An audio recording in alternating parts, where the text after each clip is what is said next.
All right guys, what's going on? I want to share with you guys a video that I did last week with the Lawn Care Millionaire in Dallas.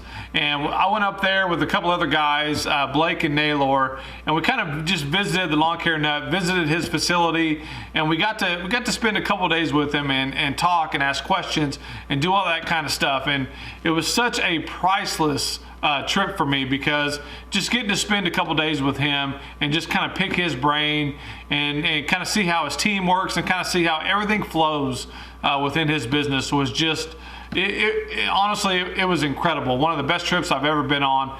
And I want to thank Jonathan right now for bringing me out there and letting me hang out with you for a couple days. I feel like kind of like a fanboy, but the truth is that guy is he's incredible, very knowledgeable, obviously just on the right track of business, and built the lawn care business up to 10 million plus. And he's got a few other things working, but you know what better way to take advice from somebody who had kind of started at the bottom, worked the way up, and now has a $10 million lawn care business. One story in general that really stuck out to me, and it kind of really relates to my business right now, and I talked about this in a video last year about we kind of grew the business up to close to $200,000. I didn't like the business. I didn't like the feel of it, and everything was kind of chaos. And it turns out that Jonathan went through something similar, and that's why this really struck with me. Was a guy that's this successful has some of the same growing pains that I'm going through right now.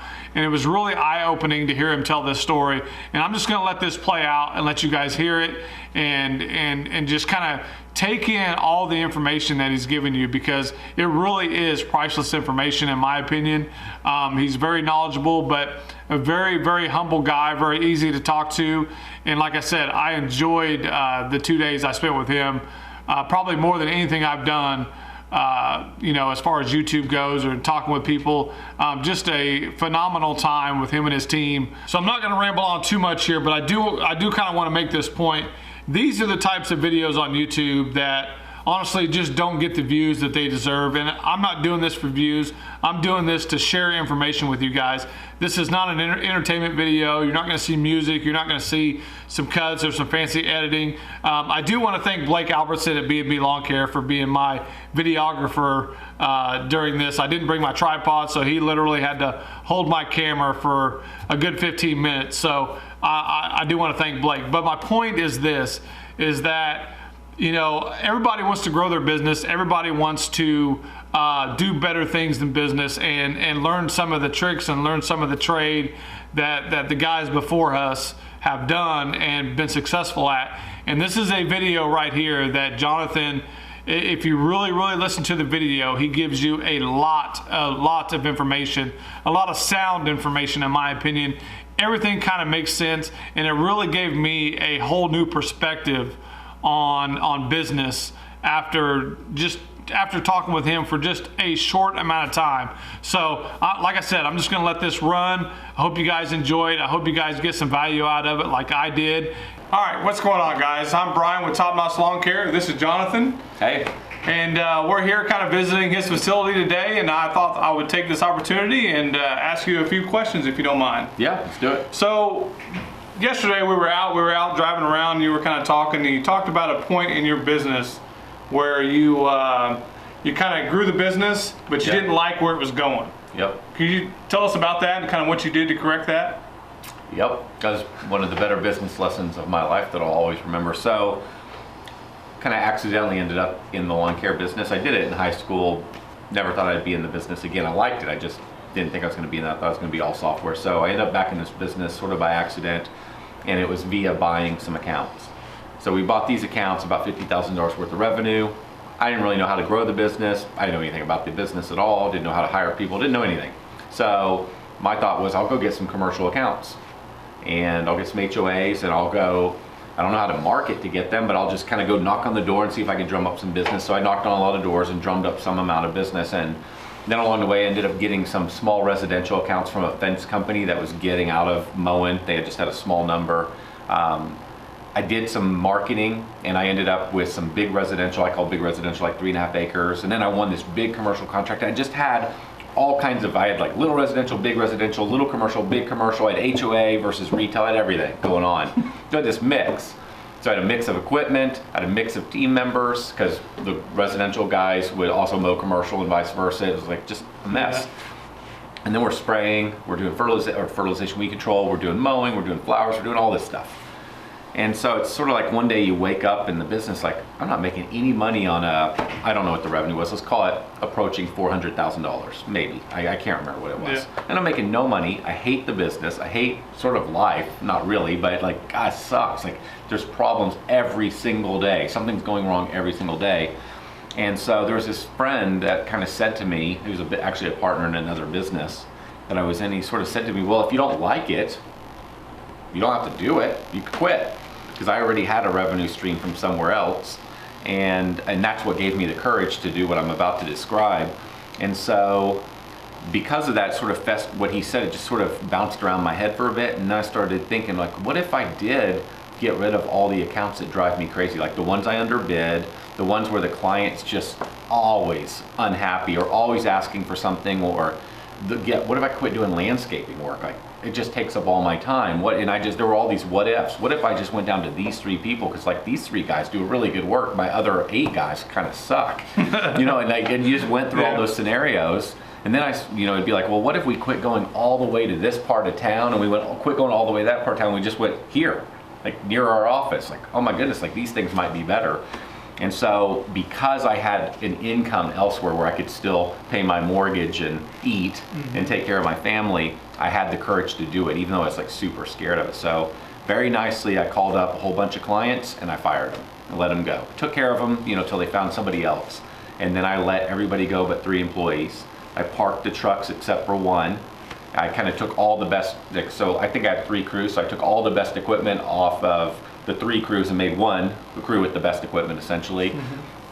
And sort of ended up with a business that actually wasn't so bad. Like, suddenly most of my problems went away. Suddenly we were making money, like really making money. There was money left over.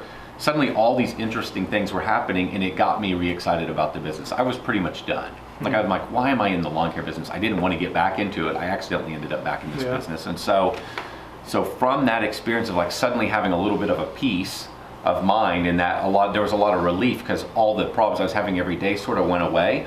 No, it wasn't perfect, but they went away. So like now I could sort of see a vision of, wow, this could actually be a good business.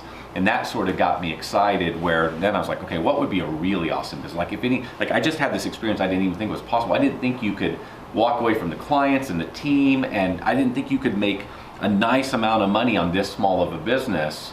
And it's like, well, if that's possible, like what if I just said I'm only for this client, and I am only buying this kind of equipment, and I'm only doing these things, and I just built a business like very focused. And so I would say the experience gave me the confidence to ask those questions, and I started running numbers in spreadsheets, like in Excel, just like dreaming about the possibilities. What if I had 1,000 residential yards, and they were all small, like under 11,000 gross like lot all square feet? fit your model. Exactly, and all we ever did was use this kind of mower. And then I started looking around what some other guys were doing, and there was a company here in the Dallas market that they had custom beds for their trucks. Like, geez, that would be life-changing. I didn't have to pull 16-foot trailers. What if I copied these guys? Like, that's genius what they're doing. And I'd see some other guys' ideas, and I'd swipe them, and I came up with some of my own ideas, most of which I probably learned through marketing, and like just came up with this new concept. We started doing it, it worked, and over time we just kept iterating and changing and testing and trying new things, and that's why we're here today. It's like, I can't tell you how big of a deal it sounds like you just kind of simplified everything. We did, like in a massive way. And just kind of went like, if you don't fit this criteria, then we're not going to take you. We did. We got out of commercial, which was really scary, because commercial was where most of the money was for me at the time. It's like, but if I wanted my dream, I kept a little bit of commercial just to sort of get by for a bit. Then I eventually got rid of even that. I kept an HOA for quite a while. I kept something else. But to your point, it's like, the problem was having residential guys do commercial and then also do like back and forth. Like the quality level needed to be higher on residential than commercial. Well, that was that's an example of a complication. Like it's like, hey, when you're out servicing this commercial contract, I need you to go a little bit faster here, like run through those bushes a little bit quicker, because how we bid this, we can't like dawdle. But oh wait, when you get to Miss Smith, slow it all down. Like really be careful with the quality here. Like that's just about impossible to train people to go back and forth all the time. And so an example of simplification was just stop doing the commercial. We are all residential. We can train one way, high quality. Take your time, get it right. And you just think about that through every area of the business. One kind of mower, I mean, maybe there's two kinds of mowers. You know, one kind of weed eater, one kind of line trimmer, or a stick edger, one kind of everything, one kind of truck, one kind of bed. I mean, one kind of client that we serve. So that means we only need to have one kind of marketing piece, like to communicate what we can do for that one kind of client. Like it's just that, it was that simple. It seems so easy. It seems so simple and easy. Not. I know it's not, but kind of the, you know, just by hearing. But it's way easier.